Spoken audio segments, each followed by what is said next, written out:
मी ठाकरे गटाचा पदाधिकारी म्हणून जामनेर विधानसभा मतदारसंघामध्ये वेगवेगळ्या आंदोलनांच्या माध्यमातून जामनेरचं शासकीय उपजिल्हा रुग्णालय असेल, बस स्टँड असेल, MIDC असेल, नगरपालिका असेल, पंचायत समिती असेल, जिल्हा परिषद असेल, अशा वेगवेगळ्या विषयांना हात लावला. त्या आंदोलनाच्या माध्यमातून वेगवेगळ्या समस्या प्रश्न बाहेर आणले. गिरीश महाजन राज्यभरामध्ये शासकीय उपजिल्हा रुग्णालयामध्ये कशा पद्धतीनं फेल ठरलेले आहेत हे मी त्या आंदोलनाच्या माध्यमातून जनतेच्या समोर आणून दिलं. राज्यभरामध्ये ते आरोग्य मंत्री आहेत किंवा आरोग्य दूत आहेत असं जनतेला दाखवतात, परंतु जामनेरमधली आरोग्य व्यवस्था कशा प्रकारे ढासळलेली आहे हे मी दाखवलं. जामनेर तालुक्यातले हजारो तरुण आज बेरोजगार आहे. MIDCचा प्रश्न सोडवला गेलेला नाहीये, त्याच्या संदर्भातलं आंदोलन केलं. तर माझ्या विरोधामध्ये हे सगळे आंदोलनं झाल्यानंतर यांनी खोटे नाटे गुन्हे दाखल केले आणि खोटे नाटे गुन्हे दाखल केल्यानंतर मी मुंबईमध्ये 17 ऑगस्ट रोजी महाविकास आघाडीचा पदाधिकारी मेळावा झाला. तो पदाधिकारी मेळावा करून रात्री 2:30 वाजता भुसावळ रेल्वे स्टेशनवर आल्या असता LCBच्या अधिकाऱ्यांनी मला अटक केली आणि अटक केल्यानंतर तुम्ही शिवीगाळ केलेली आहे 8 दिवसापूर्वी आणि मला ताब्यात घेतलं.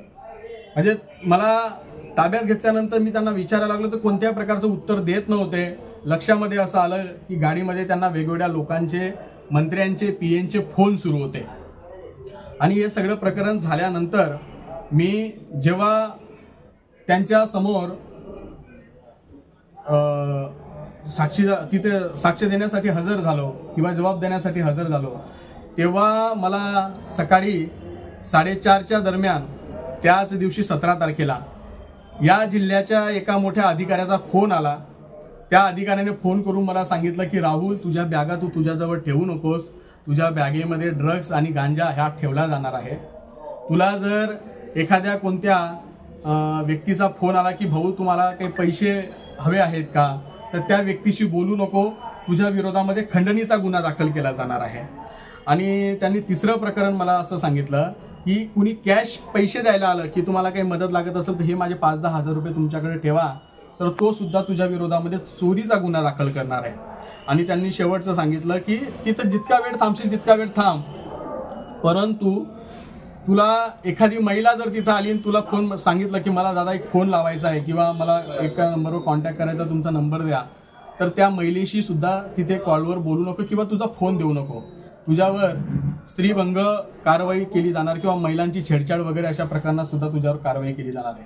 म्हणजे मी अवाक झालो की मी जामनेर तालुक्यातल्या वेगवेगळ्या समस्यांना हात लावतोय म्हणून माझ्या विरोधामध्ये एवढं सगळं कटकारस्थान, एवढ्या मोठ्या मोठ्या प्रकारचे खोटे गुन्हे माझ्या विरोधामध्ये दाखल केले जाणार होते. आणि हे सगळं प्रकरण माझ्या लक्षामध्ये आल्यानंतर मी आमच्या पक्षाच्या नेत्यांसोबत संपर्क केला, त्यांना हे सगळं प्रकरण सांगितलं आणि त्यांनी मला एका ज्या ठिकाणी मी बिंदास मोकळा राहू शकतो किंवा मला काही अडचणी निर्माण होणार नाही अशा ठिकाणी मी गेलो.